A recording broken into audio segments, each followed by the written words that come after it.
welcome to this episode on my App Tutor TV. In this episode we're going to look at a touch of model retouching. We're going to transform this model into a slightly slimmer version. So let's get started. So the first things I need to do is I need to transform this image into a layer, because at the minute it's a background. So I'm going to use the keyboard shortcut Control J, which creates a new layer, and this will give us the opportunity to be able to have a before and after sort of scenario. I'm going to rename this one here after Retouch, and with it selected, I'm then going to go into the liquefy filter, which can be found up in the filter menu here, and go down to where it says liquefy. It does have a keyboard shortcut of Shift Control X. Click on that and the liquefy dialog box opens up. Now there are several tools in here. Now you might not have all of these displayed, and that could be because you've not got the advanced checkbox selected. I suggest selecting it, which gives you the option to have all these different areas here which are known as masks. We're not going to use a mask in this because I didn't see the need, and we're going to jump straight into transforming this model's body into a slightly slimmer version. Now I'm going to use various tools here. The first tool I'm going to use is the forward warp tool, which is the first one here on the list. I'm going to have a brush size of about 265, but this all depends naturally on the image that you've got.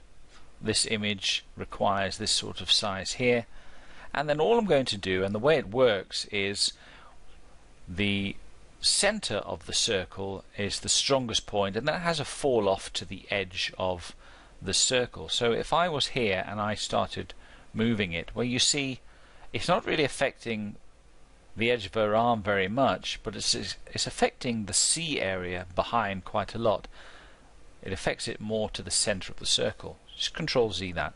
So what I want to do here is just come in here, and I just want to start manipulating this here without distorting the C too much.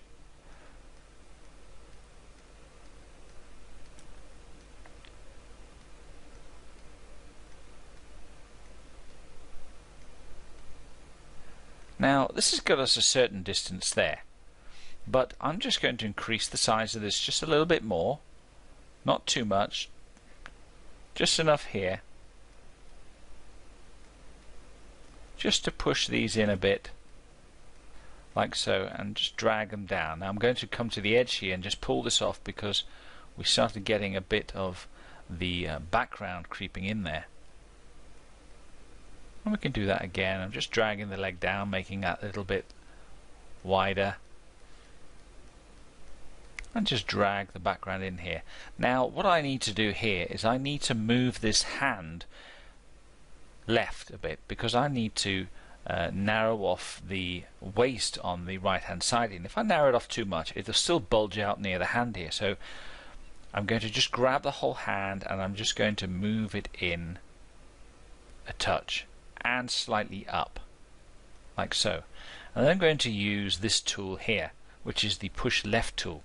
Now the way this works is, as it suggests, it pushes any item to the left. Well, it pushes it to the left or the right as we look at it if I drag my cursor down, and it'll push it to the left if I push my cursor up.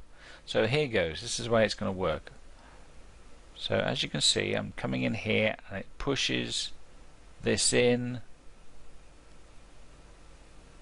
like so, and then once again I come to this side here, but this time I need to go the other way because I need to push it out. So this area here,